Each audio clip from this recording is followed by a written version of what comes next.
Me llamo Dakota y tengo 21 años. Solía imaginar mi día de graduación como una victoria silenciosa. De esas que se sienten cálidas y personales. De esas en las que cada noche sin dormir, cada turno extra, cada duda susurrada finalmente se transforma en aplausos. En cambio, se convirtió en el día en que mi padre intentó borrarme frente a miles de personas. El auditorio estaba lleno. Un mar de rostros y destellos de cámaras, familias inclinadas hacia adelante con orgullo, los programas crujían como alas nerviosas. Acababan de llamar mi nombre. Recuerdo exactamente el sonido de mis tacones sobre el escenario, cada paso pesado con los recuerdos de los años que me llevó llegar hasta allí.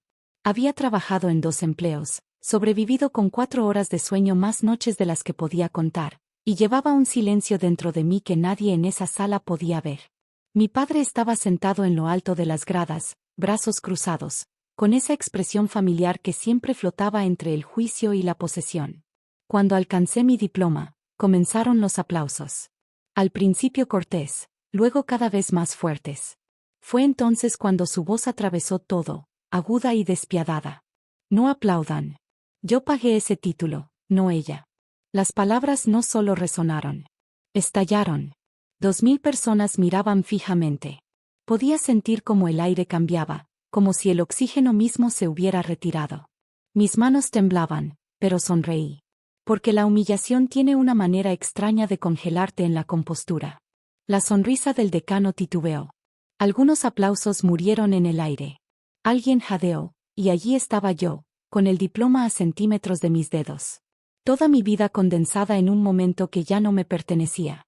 En ese segundo suspendido, los recuerdos llegaron de golpe. Los constantes recordatorios de mi padre de que mis logros eran deudas.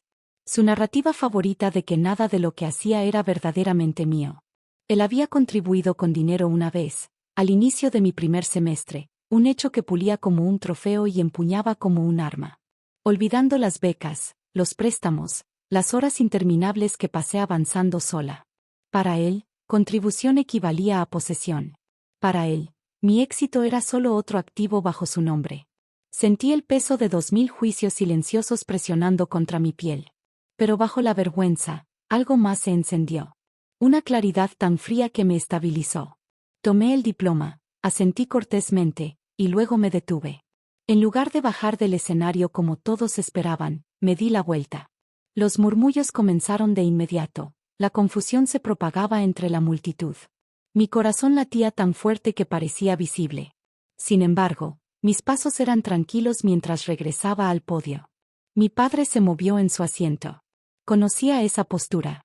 La había visto antes en confrontaciones más silenciosas en casa. La quietud que significaba que había terminado de absorber golpes. El micrófono esperaba. El decano parecía inseguro, medio estirando la mano como para intervenir. Pero algo en mi rostro lo hizo dudar. Me incliné, mi reflejo temblando ligeramente en el metal pulido, y todo el auditorio pareció contener la respiración. Dije 7 palabras. No grité, no susurré, las pronuncié con la firmeza de la verdad finalmente liberada. Revisen los registros, yo pagué mi educación. El efecto fue inmediato y eléctrico. La cabeza del decano se giró hacia las gradas. La confusión se convirtió en comprensión naciente. Un murmullo creció hasta convertirse en olas audibles. La expresión de mi padre se quebró. Incredulidad chocando con pánico. Porque esas 7 palabras no eran desafío. Eran una llave. Lo que él no había sabido, lo que nunca se molestó en verificar, era que la universidad llevaba registros financieros meticulosos. Que mis becas, subsidios y pagos contaban una historia totalmente diferente de la que él acababa de declarar frente a 2000 testigos. El decano consultó rápidamente con un miembro del personal cerca del escenario, sus ojos moviéndose entre la pantalla de una tablet y las gradas. Pude ver el momento exacto en que la vergüenza se convirtió en preocupación institucional. Mi padre ya no era solo un padre grosero. Era un hombre que había hecho una afirmación falsa públicamente que socavaba directamente a una estudiante durante una ceremonia oficial. Los murmullos se hicieron más fuertes. Entonces vino el movimiento que selló todo. El decano se enderezó, su mirada firme, y asintió sutilmente hacia el pasillo. La seguridad ya caminaba hacia él. La multitud se abrió de manera instintiva, como siempre ocurre cuando la autoridad avanza. Cabezas girando, teléfonos levantándose, la curiosidad eclipsando la incomodidad. Mi padre miró a su alrededor como si la realidad pudiera reacomodarse si lo buscaba con suficiente intensidad. No fue así. Me mantuve en el podio, el pulso rugiendo en mis oídos, viendo cómo años de resistencia silenciosa se cristalizaban en consecuencia. Sin confrontación dramática, sin gritos, solo el lento e innegable peso de los hechos cerrándose sobre él. Por primera vez en mi vida, la narrativa no era suya para controlar. Pertenecía a la verdad documentada, a los recibos y registros, y a una joven que había llevado su propio futuro sin los aplausos que él ahora intentaba prohibir.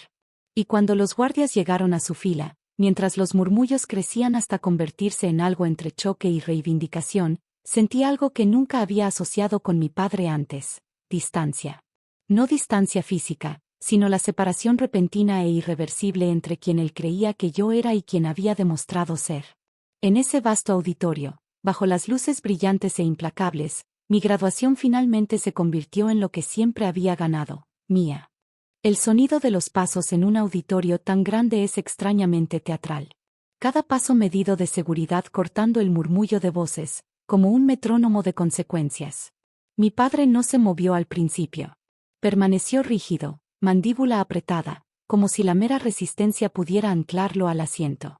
A su alrededor, las cabezas se giraban en oleadas, la curiosidad extendiéndose más rápido que la simpatía. Nadie conocía nuestra historia, pero todos entendían la gravedad del momento. Una ceremonia de graduación tenía una santidad tácita: orgullo, cierre, celebración, y él la había destrozado con una sola frase. Ahora la corrección llegaba de manera tranquila, profesional, sin drama. La seguridad se detuvo junto a su fila, inclinándose con la calma autoridad de personas entrenadas para manejar la incomodidad. No podía escuchar sus palabras, pero no las necesitaba. El cambio en su postura decía todo. Esa confianza familiar, la que llevaba como una armadura, se desvaneció de su rostro. Miró hacia el escenario, hacia mí, con los ojos ardiendo en una mezcla de incredulidad y algo mucho más frágil. Durante años, había hablado sobre mí, hablado por mí, reescribiendo la realidad para ajustarla a su versión de los hechos. Pero las instituciones no se inclinan ante el ego, se inclinan ante los registros. Y los registros eran implacablemente claros. En el escenario, el decano ajustó el micrófono, su voz firme pero marcada por la tensión que la audiencia podía sentir. No humilló a mi padre. No lo necesitaba. Simplemente aclaró.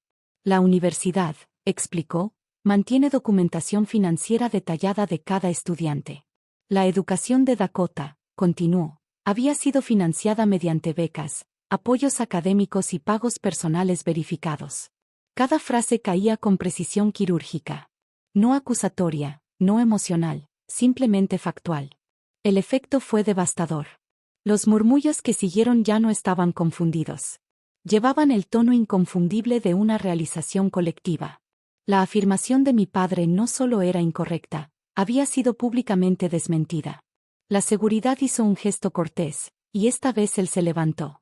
Sin resistencia, sin protesta, solo un lento y renuente levantarse que parecía envejecerlo en segundos.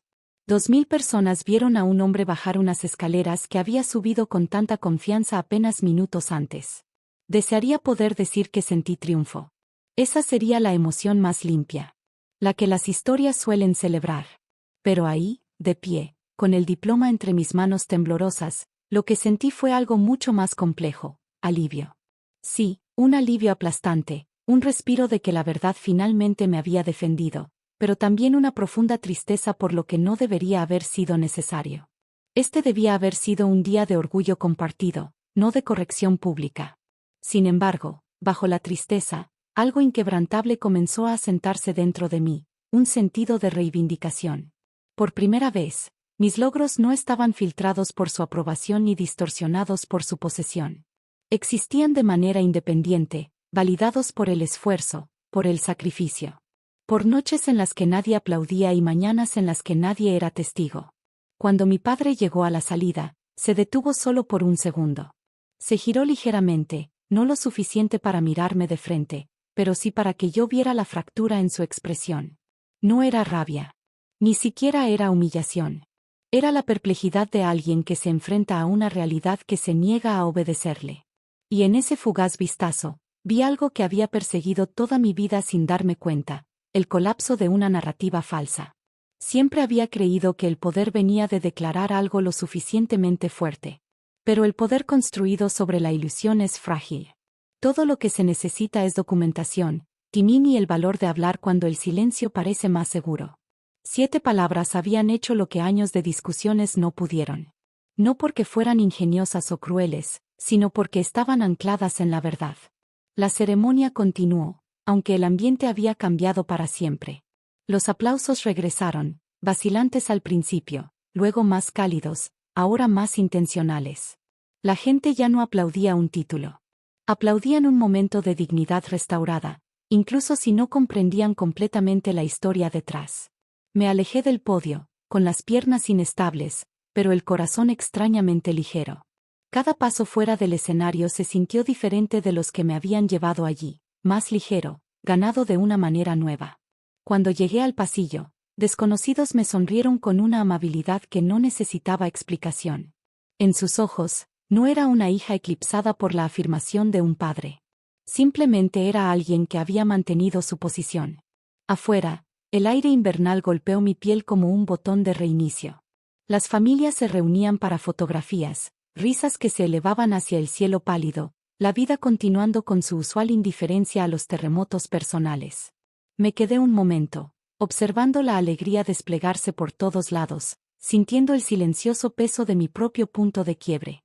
Mi teléfono vibró. Mensajes de compañeros, de profesores, de personas que habían sido testigos de algo inolvidable. Sin embargo, el cambio más profundo no estaba en mis notificaciones ni en los murmullos de la multitud. Era interno, un reajuste sutil pero irreversible. Ya no me sentía alguien defendiendo su valor. Me sentía alguien que ya no necesitaba hacerlo, porque esa era la verdadera victoria. No porque la seguridad hubiera escoltado a mi padre. No porque el decano hubiera corregido la afirmación, sino porque una verdad que había llevado sola durante años finalmente existía en el aire. Innegable y sin miedo. Mi título nunca fue solo papel y tinta. Era evidencia de resistencia, de autosuficiencia, de una identidad que ya no era negociable. Algunas graduaciones celebran la educación. La mía celebró la posesión, no de una casa, no de dinero, sino de mi propia historia.